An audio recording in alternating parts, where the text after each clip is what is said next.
these are the very first 5 things that I recommend that you guys get done for your Subaru WRX or STIs, guys, when you guys get these vehicles. I know there's many mods you guys can do for these cars. I know my car has a bunch of work done on it, but these things I believe are the 5 things you guys should do first. Now these 5 mods are not by any means, guys, the say all be all perfect 5 mods for everybody. These are the 5 mods that I recommend based off of what I use the Subaru for and what I would do again if I was to rebuild or have a different Subaru. Alright, some of you guys may have noticed, but I changed the front decal to be the carbon red color. I decided it fit much better with the red wheels now. I think it flows that much better. Oh man, y'all, these wheels, I'm loving these things. I know the video isn't doing it justice at all, but these are more of like a darker kind of blood red color. I think it's coming out much more brighter right now, but man, like with the red, just everything just really flows that much well. I'm getting compliments just everywhere I go about these wheels, and man, these things are just awesome. Alright guys, so the first mod, if I was to tell you guys 5 things you should be doing first for your Subaru, the first thing is an AOS. I know I made a video talking about this, but I don't care what Subaru you guys have, if it's a WRX or an STI, get an AOS first. I will put a link right here about me talking about why an AOS is important, but the first thing is definitely an AOS. Not only just for the maintenance part, but just overall the durability of your car, the survivability, and just overall how long it's going to be running for. If you guys are going to be doing any type of modifications for your Subaru, building them, racing them, or just even everyday driving, you're going to want an AOS, guys. These range anywhere between $200 to $500. It's well worth the money. It's definitely something that you guys are going to want for your Subarus moving forward. Alright, and the second modification that you guys are going to want first for your Subaru WRX or STIs is going to be some sort of short throw shifter, guys. With the short throw shifters, you're going to be able to shift that much faster, that much easier, and it's going to make you really quick out of the corners, into the corners, and driving, and just a fun factor of the car, guys. I know I've talked about the short throw shifter in many videos. I've actually had a bunch of people buy short throw shifters after I mentioned them in my previous videos, and everyone loves them. But guys, the next mod, definitely go ahead, get yourself a short throw shifter. I'm gonna put some clips here so you guys can see exactly how it's utilized and how beneficial it is.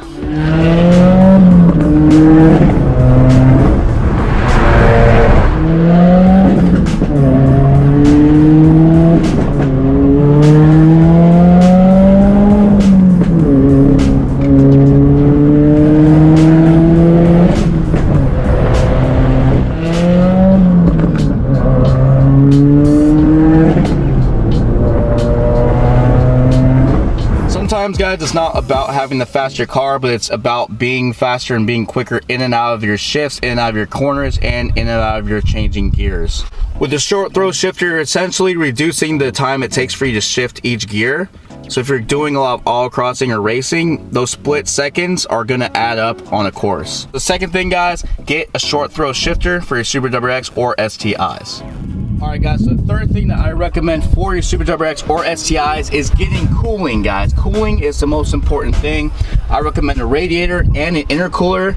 It's best if you can get them at the same time. If not, you can get yourself an intercooler, top mount, front mount, or you can get yourself a radiator.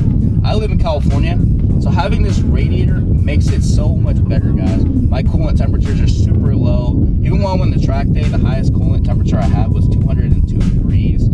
Every day I'm driving, it's about 180 degrees. And a top mount intercooler is the best way to get cooling and power out of your car, bringing in more air, bringing in more power, bringing more efficient power, guys. So number 3, definitely go with some sort of top mount intercooler, front mount intercooler, and radiator.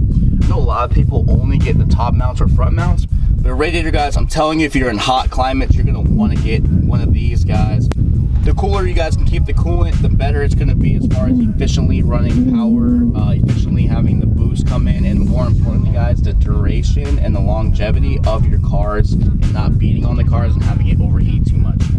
So number 3, guys, I recommend get a radiator, top mount, front mount intercooler, something as far as Alright guys, and the next thing you can get for your Subaru WRX or STIs is to get yourself a full turbo back exhaust system for the car.